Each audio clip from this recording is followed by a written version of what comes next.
Hey, how's it going everyone? This is Fine Gaming Connoisseur and welcome back to another State of the Game video for Mortal Online 2.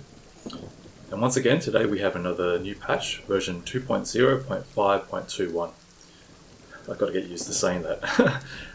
So this is I would say one of the very consequential patches because this patch introduces quite a number of significant changes and additions.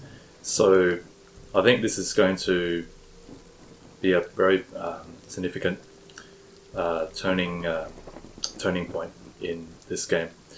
So I'm going to run through just a few of those features. Now this is another very big patch, so I won't have the time in this video to go through them all, but if you want to, you can have a look at the patch notes, which I will put up on the screen shortly. But first of all, I just want to take you through some of the new things that you're going to see. So in the Keybinds,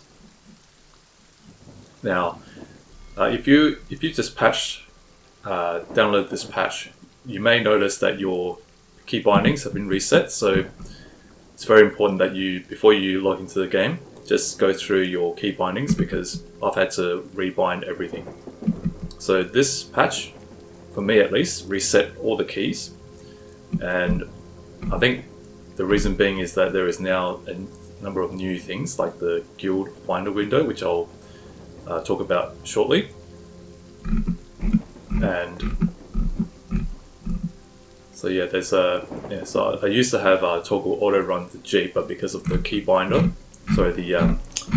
because of the guild finder window, which they set to G, so I've decided that I have to just put it to something else, and the F key just happens to be right next to G. So I just thought that that's a nice little alternative. And so what you'll find as well is the Keybind Profiles. You can now create new profiles. So I haven't tried this out yet, but what I presume that it does is that you can create different key bindings for your characters. So as you know, we now have two characters in this game, so main character and second character. hopefully that's the limit that SV is going to set for this game. I don't want to see a third character. It's just, I just think two characters is plenty. So what you can do, I think, is you can create profiles, individual profiles for your main character and second character, so you can rename and delete, which I think will come in handy for the pro players or people who want to have different sets of key bindings for their individual characters. I think that's useful. So that's one thing that you'll see in this patch. So, and also now people can whisper to you whether or not they're on your friends list. So you can set it to friend whispers only. So I've got it set to off because I don't mind I don't mind having people whisper to me. They don't have to be on my friends list, but for some people that they might want a bit more privacy, and they don't want to be disturbed. So so that is something that you can do. Okay, so but other than that, I think there isn't anything different here. So we're just going to log into the game, but before I do that, I just want to give a shout out to SV for doing a good job with the patching and putting the patch live on Steam. Because I think if my memory is correct, what used to happen in the past was that they would put out the patch for people to download onto their Steam client, to patch their game client, Mortal Online 2, and then after that, then SV would start up the server, which usually takes anywhere between 30 minutes to, I don't know, somewhere around there. And so what people usually had to do is they download the patch, and then when they click login, it would say, the game would say, "Oh, server starting up, and please wait."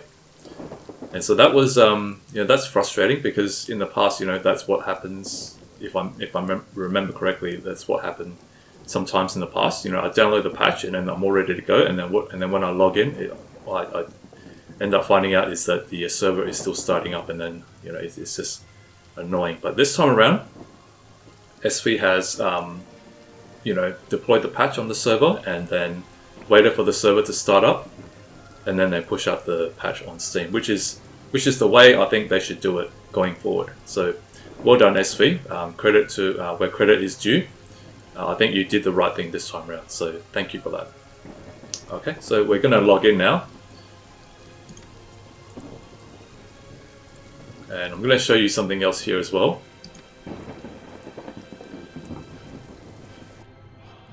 Okay, so what you'll find is that you now have a build tab. So this is something that I think a lot of veteran players and new players have been suggesting to SV, is that they create pre-built predefined builds, if that's a way you can call it. Because what usually happens, I think, quite a number of times, is that new players, they don't know what kind of build they should go for, and then so they just put what they think is good, but then when they go into the game, they find out that it's actually not good, and it's just frustrating, and then some new players might quit because of this.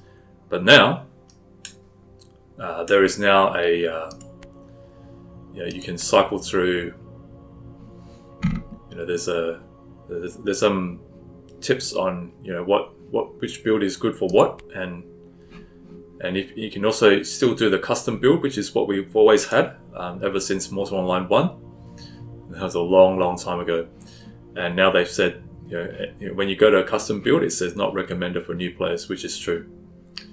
The custom build creator offers extensive customization options for your character, so you can read that in your own time, but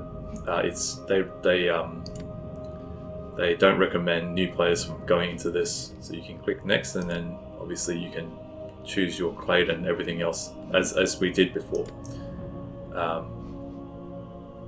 But if you go with a predefined build, then all these things will be locked. So you won't get to choose how much attribute points, or how all these things that we used to mess around with when we're as a in the character creator. You won't get to mess around with that. It's already been set for you. So oops. Go back.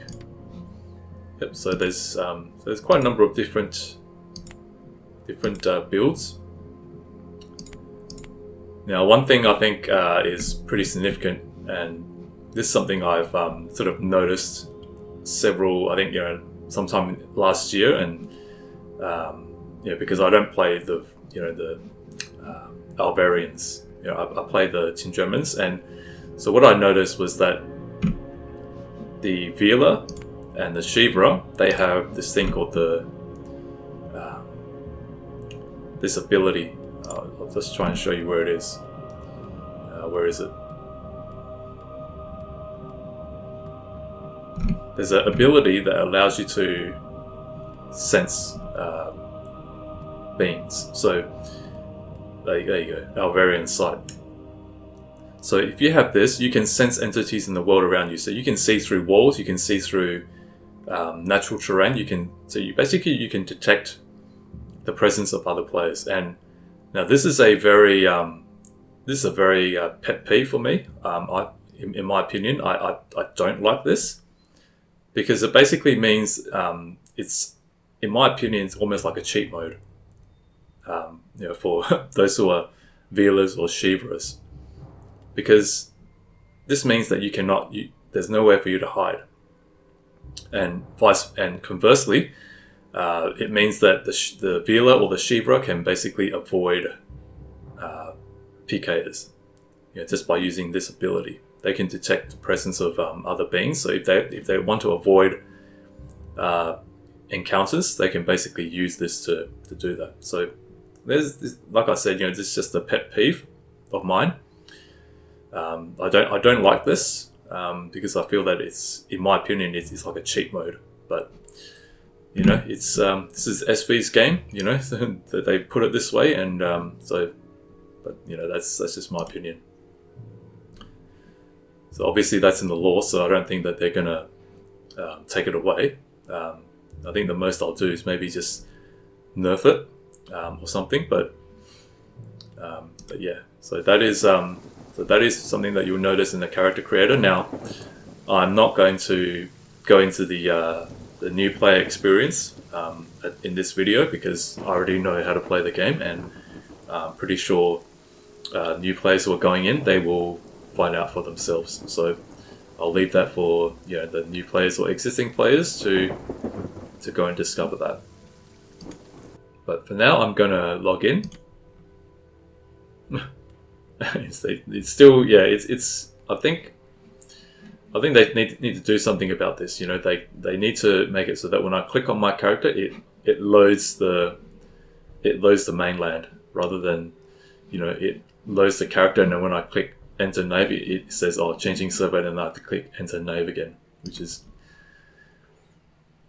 not ideal. But yeah, so the game is it loads very fast. It takes less than less than 10 seconds, I think, or around 10 seconds. Okay, so lots and lots of players. All right, so when I logged in the first time, I saw a lot of players just walking around with their weapons out, or they're jumping around obstacles. And so the reason for this is, let me bring up my. So what you'll notice in the patch notes is that SV has done a major revamp of the skills list. So a lot of skills have been shuffled around. They've been moved to different parent skills, and so things like let me show you. For example, armor training used to be under athletics. It used to be under sprinting, but that's been moved to combat maneuvering. And as a result, I don't know why it happened, but I don't know how they I don't know what they did, but my armor training was at 50 before, but after I logged in, it was down to like it was basically reset to like I think it was set to 3 or something. I can't remember, but yeah. So I had to spend quite a bit of time just training it up again, and I still haven't gotten it back to 50. So it's kind of this is the first thing that I noticed when I logged in. So that was a very annoying thing for me, because I had to retrain quite a number of skills, and also taming. I had taming at 50, but when I logged in, it was down to 39. So I decided to go and buy the taming skill book for 2.5 gold, because I didn't want to spend more time pushing the taming key, pushing R to tame pigs and whatnot.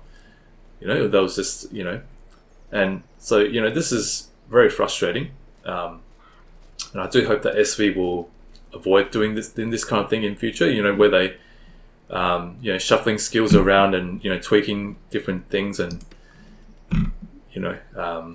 and same thing as well.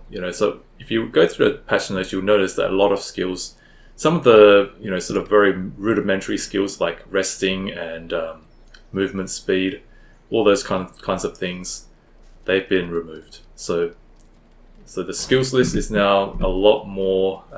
It's a lot shorter. There's a lot less skills, but I think a lot of those rudimentary skills, they weren't very useful, and things like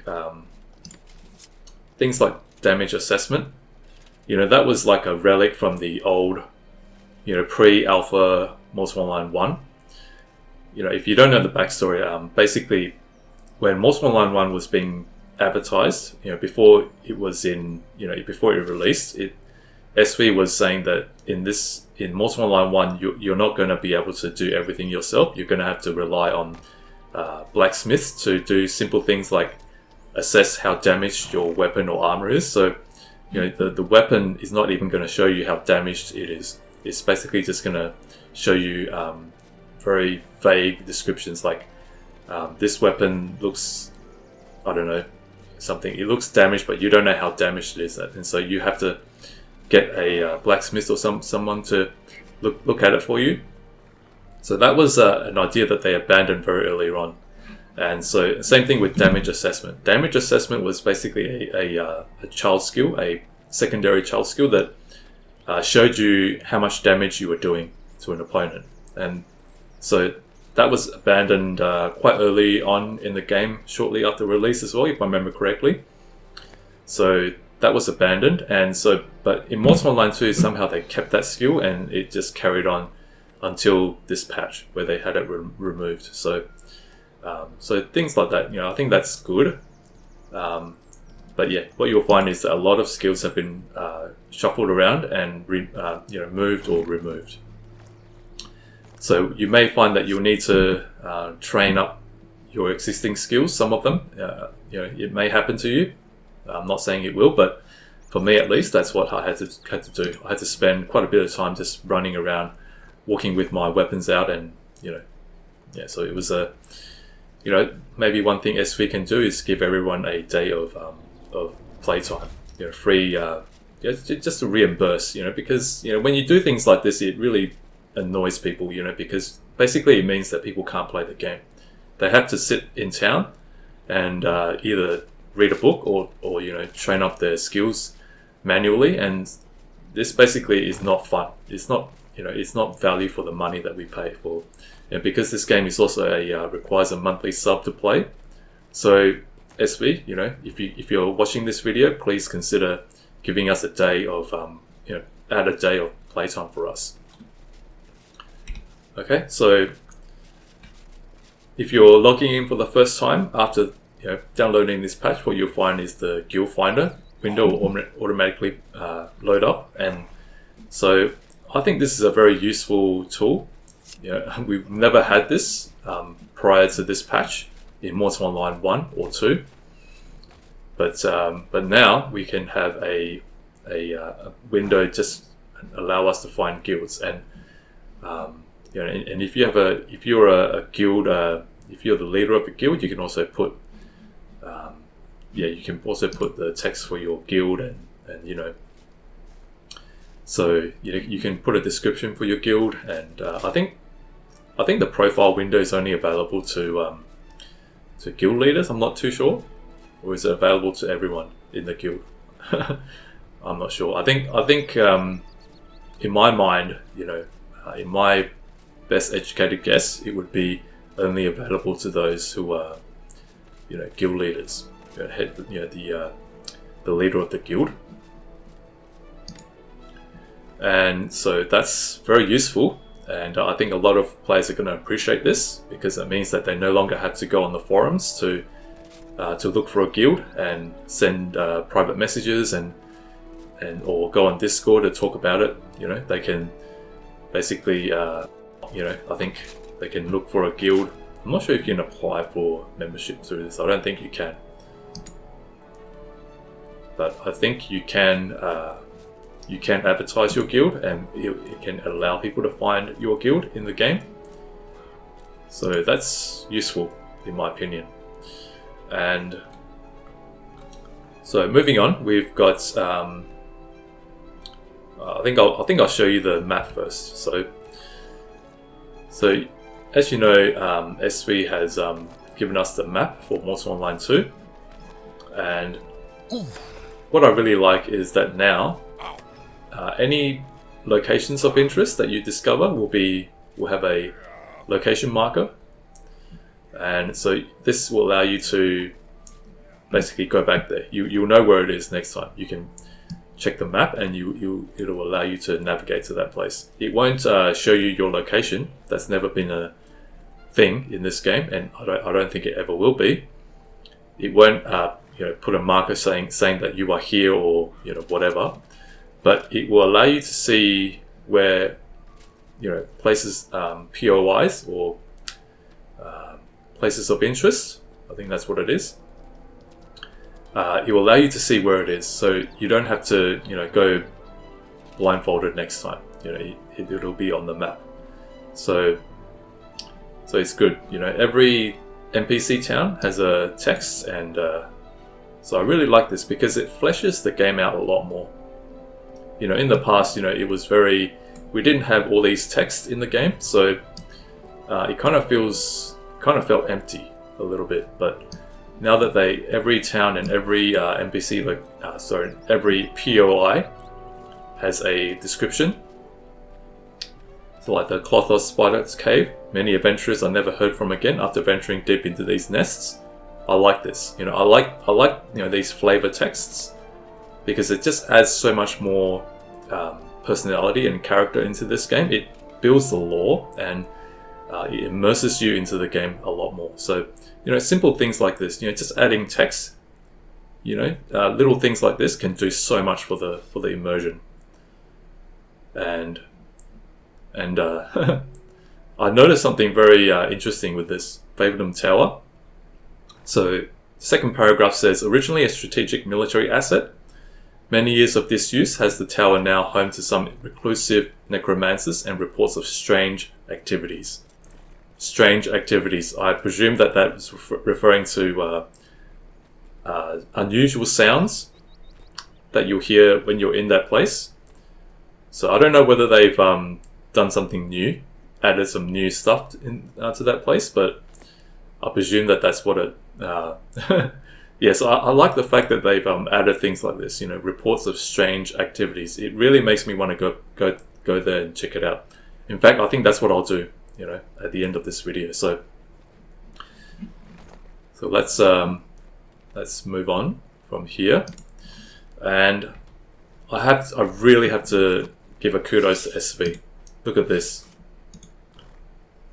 Finally, they've added text and even pictures for a lot of the bestiary entries that used to be missing. You have no idea how long I've been waiting for this. Oh, the Clothos Flinger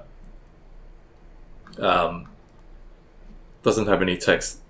I think there will be some things that will be added.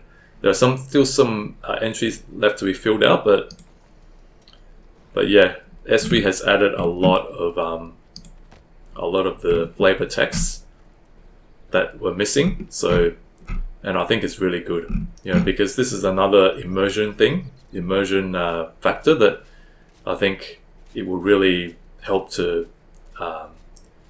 get people immersed into the game's universe. And I think this is a much needed thing. Some people think that this is unnecessary, but for me, if I was a new player, if I was coming to this game and I saw all these entries, it gives me something to read, and it helps me to know the game a lot better, and helps me to see that this game is not just an empty sandbox, but there is actually lore and a universe of different things that you can find out, and there's actually detailed explanations for a lot of the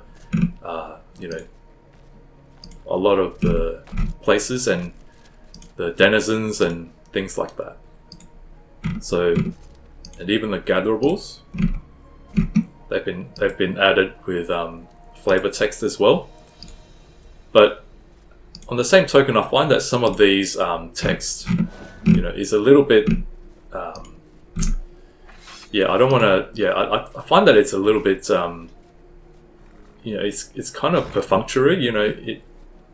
Dapplewood cut from a dapplewood tree. I mean, that's kind of common sense in my opinion. So, if I could add a suggestion here, maybe add something a little bit more detailed, like what is the wood good for? Maybe if it's good for certain types of items, like I don't know, I don't know what, just add something a little bit more detailed and a little bit, something more interesting rather than just saying cut from a dapplewood tree.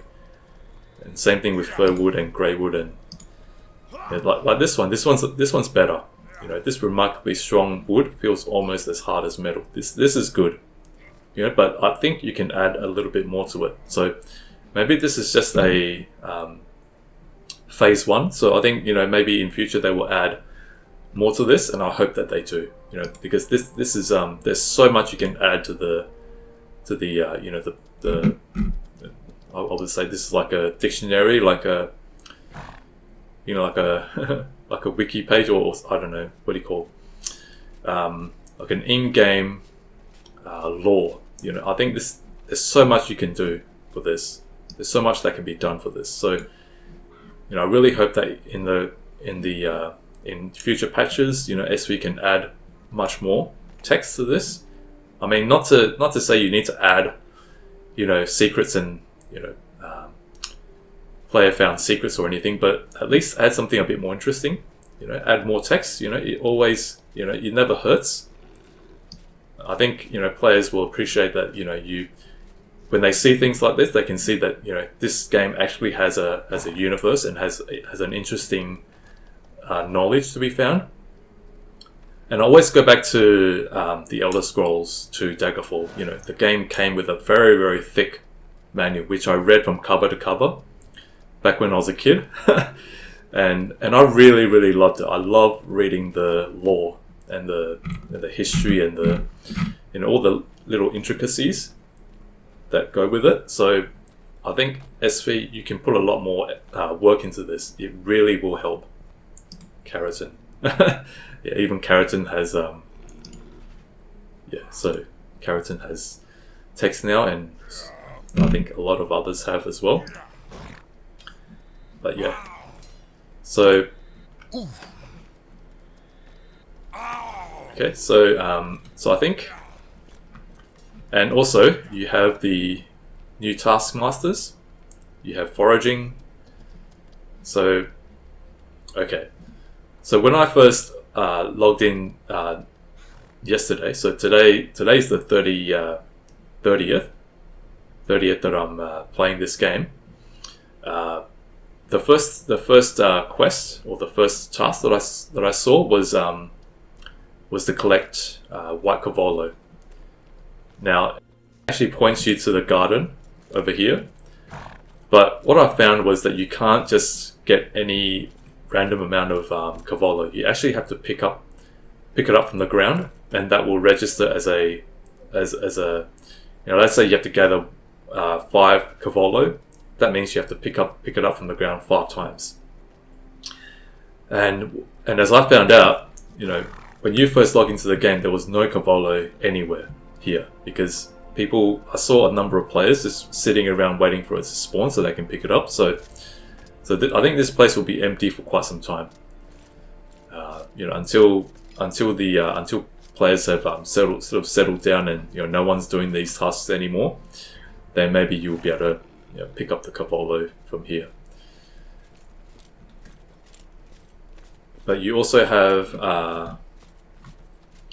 the fishing Taskmaster. So if you have the fishing skill, you can try and fish up these these very, very interesting marine life. Kelp dragon. That's like a seahorse. And you'll get 1,000 renown for fishing up a seahorse. So for people who do fishing, this is something you can do. But so there's a lot of players, and so I think this is all I'll cover for today. I've basically shown you some of the very obvious things that you'll notice when you first log into the game. Like I said, I can't cover everything because there's just too much, but you can have a look at the patch notes that I put up on the screen, and so hope that you enjoyed this. And so if you've been away from the game for a long time, for whatever reason, I think this patch will give you a lot of things to just to try out. And for new players, I think this will be one of the most significant patches as well, because SV is basically easing new players into the game much better now. They've taken feedback from a lot of the players that have been suggesting the things that I've shown you, and so I think this is a very good step moving forward. But anyhow, that's all I want to that's what I want to present to you today. I hope that you found this video useful and enjoyable to watch. And so I will be back next time. I will be playing a lot of this game because there's a lot of things that I want to do. Yeah, so there will be that video of me going into the Fabernum Tower, and so I hope that you enjoy that. But for now, thank you for watching, and hope that you'll please remember to like, comment, subscribe, and share this video. So I will look forward to seeing you guys next time. But for now, thank you for watching. This is One Gaming Connoisseur. Take care and have a good day.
Ah!